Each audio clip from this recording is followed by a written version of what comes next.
میں یہ سمجھتی ہوں کہ ارشاد عارف صاحب بڑی زبردست بات آپ نے کہی کہ اگر ہم نے استعفے دیے تھے تو کیا ہمیں یہ احساس تھا کہ الیکشن نہیں ہوگا.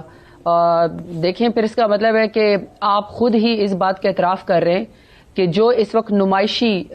وزیر اعلیٰ جو ہیں جو بنائے گئے ہیں اور اسپیشلی پنجاب کے جو پہلے سے ہی متنازع تھے اور جن کو غیر متنازع ہونا چاہیے تھا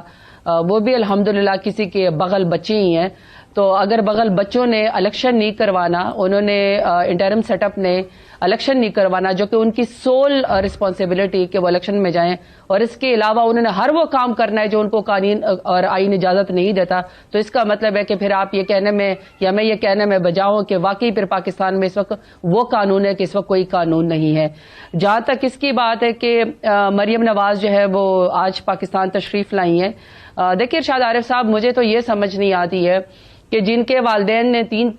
تین دفعہ کے وزیر اعظم رہے اس ملک کے اندر اور ان کی گدی نشینی والی پارٹیاں آج تک کوئی اور لیڈر پیدا نہیں کر سکی کہ کس کو سہرا ہے اور کس کو وہ پیغام دینا چاہتے ہیں. بے شک ارشد شریف کی شہادت کے بعد آج وہ تشریف لائی ہیں، لیکن اگر آپ نے کیمرہ گھمایا ہو تو آپ کو بڑی طریقے سے آپ کو اور آپ کے چینل کو اور تمام چینلز کو پتہ ہے کہ اس سے زیادہ جو استقبال انہوں نے ایک چورنی کے لیے کروایا تھا پٹواریوں کے ذریعے، وہ تو